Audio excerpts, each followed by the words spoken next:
Hello students, welcome to my new video. In this video lecture, we have to deal the short tricks and techniques to solve the problems based upon arithmetic progression. Okay student?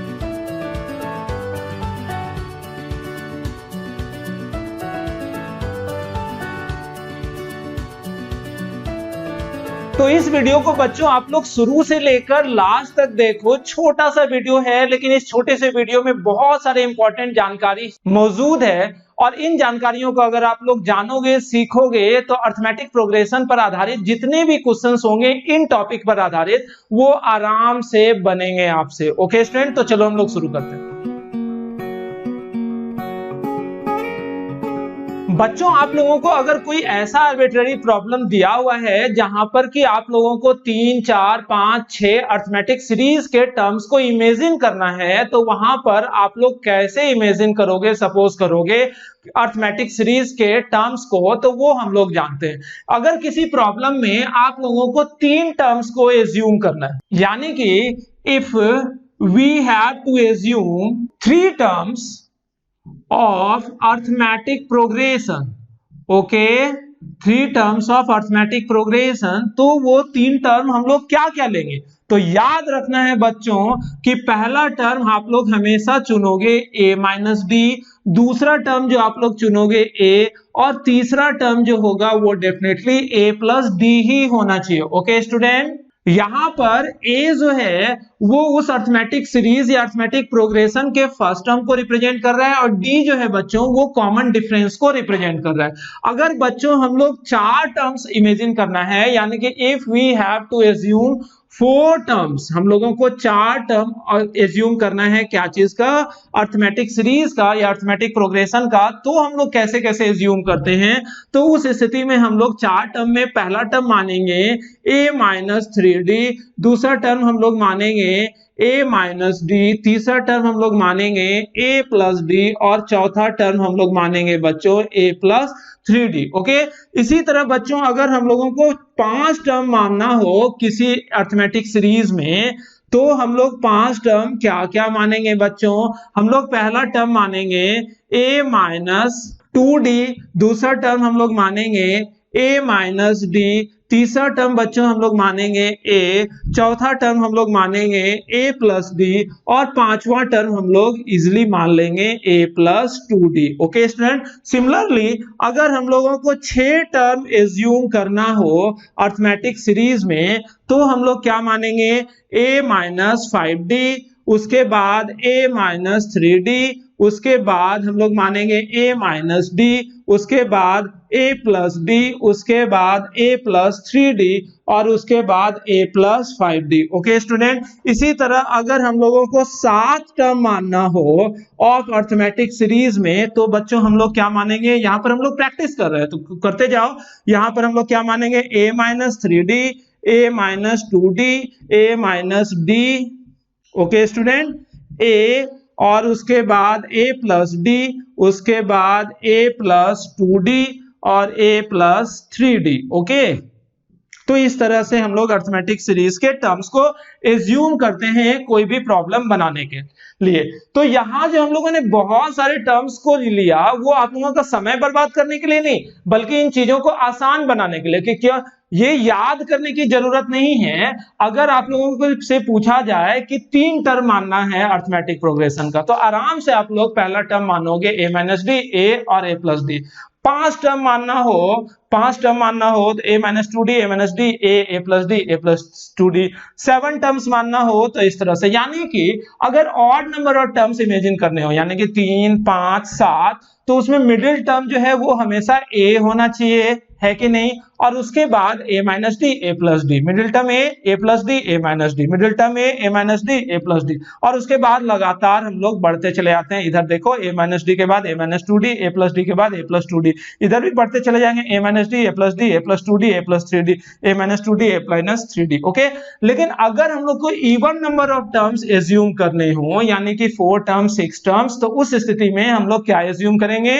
a हम लोग middle term नहीं लेंगे, क्योंकि even number में middle हो ही नहीं सकता है, तो मिडिल के क्रॉस हम लोग a minus D A plus D लेंगे और उसके बाद दो टर्म यानी कि a minus three D A minus A plus three D, क्योंकि कॉमन डिफरेंस जो है इस सीरीज का कांस्टेंट होना चाहिए, है कि नहीं बच्चों। तो यहां पर डिफरेंस इवन वाले में आप लोग देखो 2d का हम लोग लेंगे और ऑड वाले में डिफरेंस जो है बच्चों हम लोग कितना का लेंगे, d का। और यही एक बेहतर कॉन्सेप्ट था। इस कॉन्सेप्ट को अच्छे से समझने के लिए हम लोग यहाँ पर दो क्वेश्चन कर रहे हैं, उन दोनों क्वेश्चन को आप लोग गहरे से समझने की कोशिश करना, तो चीजें आसान होती चली जाएंगी। Now students, we give our attention to this particular problem, and according to this question, find three numbers in AP whose sum is 24 and whose product is 440. Okay student, इस क्वेश्चन में दिया गया है तीन टर्म जो कि AP में है। तो वाजिब है जब तीन टर्म है तो वो तीनों टर्म हम लोग मान लेते हैं a माइनस डी, a और a प्लस डी, जहां पर कि a फर्स्ट टर्म को रिप्रेजेंट करेगा और d कॉमन डिफरेंस को। लेकिन यहाँ फर्स्ट टर्म जैसा कुछ है नहीं, हम लोग सिंपली a और d के टर्म में इस तरह से तीन नंबर्स को मान लेते हैं। ओके, यहाँ पर क्वेश्चन में दिया गया है whose sum is 24 means what, a minus d plus a plus d will becomes equals to 24 as according to this particular question। आप लोग देख रहे हो यहाँ माइनस डी है प्लस डी है, कट जाएगा तो a plus a will becomes equals to how much, 3a, that is equals to 24। तो यहाँ पर से a का वैल्यू बच्चों निकल गया कितना, 8। ओके, अब क्वेश्चन में दिया गया है कि whose product is 440, यानी कि इन तीनों टर्म्स का प्रोडक्ट जो है यानी कि a minus D into a plus D is equals to 440। a minus D into a plus D जो है इसके जगह हम लोग क्या लिख सकते हैं बच्चों, a square minus D square, और इंटू a की जगह हम लोग क्या लिख सकते हैं, 8 इज इक्वल्स टू 440। तो बच्चों a स्क्वायर की जगह हम लोग क्या लिख सकते हैं, 64 minus D square is equals to 440 divided by 8। तो बच्चों ये वैल्यू जो है ये 55 के बराबर हो गया। तो अब जो है डी स्क्वायर बच्चों कितना हो जाएगा, 64 minus 55 and that is equals to 9। तो d बच्चों कितना हो जाएगा, प्लस माइनस 3 के बराबर। तो अपने को d का वैल्यू आ गया। तो अब अगर हम लोग d का वैल्यू प्लस 3 लें तो सीरीज अलग आएगा और माइनस 3 लें तो अलग आएगा, तो दोनों सीरीज हम लोग रख लेते हैं। तो if d is equals two plus 3, तो बताओ तो ये तीनों नंबर क्या होगा, तो तीनों नंबर a की जगह बच्चों हम लोग क्या ले लेंगे, 8। तो 8 माइनस 3 दैट इज 5, 8 और 8 प्लस 3 दैट इज 11, यानी कि ये हम लोगों का आंसर आ गया। लेकिन अगर बच्चों d के जगह हम लोग माइनस 3 पुट कर देते हैं तो उस परिस्थिति में क्या आएगा, यहाँ पर 8 minus of minus 3 that is equals to 11 और 8 और साथ में 8 minus 3 that is equals to 5। तो ये हम लोगों को सीरीज होगा यानी कि 5 8 11 या फिर 11 8 5। Now students we move towards the next problem and according to this problem find 4 terms in AP whose sum is 20 and the sum of whose squares is 120 means what, यहाँ पर हम लोगों को 4 टर्म एज्यूम करना है। तो हम लोगों ने अभी देख रखा है कि 4 टर्म जब हम लोगों को एज्यूम करना होता है तो हम लोग चारों टर्म मान लेते हैं, a minus 3d, a minus d, a plus d और a plus 3d। Okay student, a minus 3d, a minus d, a plus d, a plus 3d, है कि नहीं। अब जो है क्वेश्चन में दिया गया है सम इज 20, इन चारों टर्म्स का योग जो है वो कितने के बराबर है, 20 के बराबर। तो इन चारों को जोड़ देते हैं हम लोग, a minus 3d plus a minus d plus a plus d plus a plus 3d, और इसका वैल्यू जो है वो कितने के बराबर होता है, 20 के बराबर।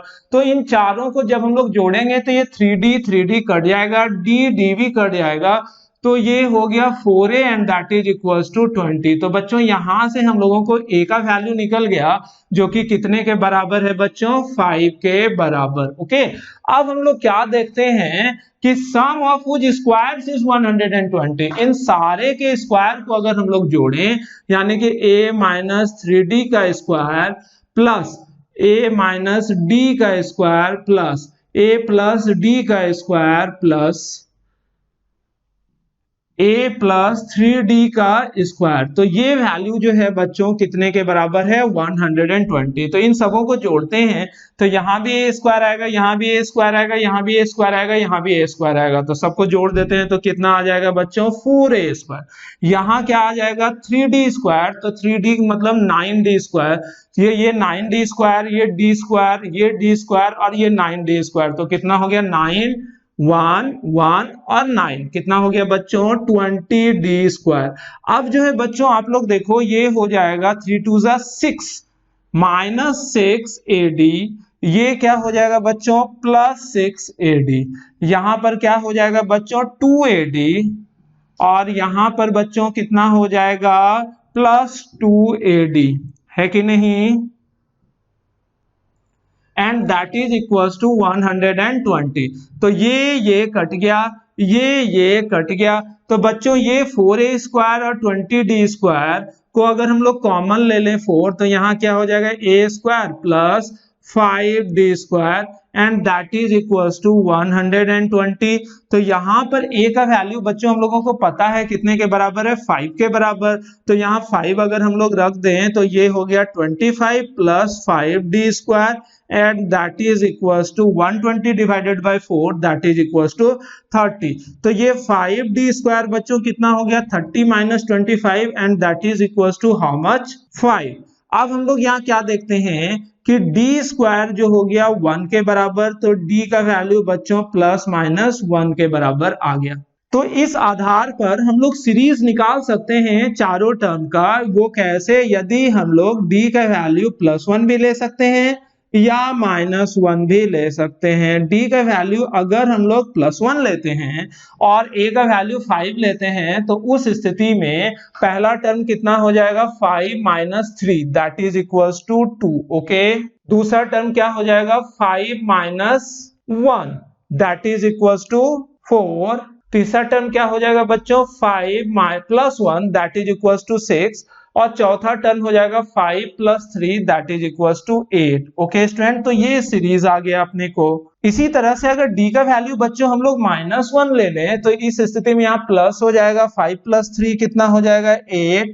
यहाँ पर -1 ले ले तो 5 + 1 वो कितना हो जाएगा 6। यहाँ पर 5 - 1 दैट इज इक्वल्स टू 4 और यहाँ 5 - 3 that will becomes equals to 2। Okay student, तो ये सीरीज का 4 नंबर हम लोगों को इस तरह से मिल जाता है। तो बच्चों 2-3 जरूरी बातें कि जैसे आप लोग कोई भी वीडियो लेक्चर देख रहे हो तो इन सारे चीजों को अच्छे से नोट डाउन भी साथ साथ करते चले जाओ और at the end of the lecture आप लोगों को जो भी बुक आप लोगों के पास उपलब्ध है सिंगेज वगैरह कुछ भी, तो उस बुक से सारे क्वेश्चंस इस टॉपिक से संबंधित साथ में ही करते चले जाओ। तो आप लोगों को बहुत ज्यादा बेनिफिट होने जा रहा है। और साथ ही साथ आप लोग इस वीडियो को लाइक भी कर दो और अपने ज्यादा से ज्यादा दोस्तों के बीच इसे शेयर भी करो कि वो लोग भी इन वीडियोस का फायदा उठा सके। Okay students.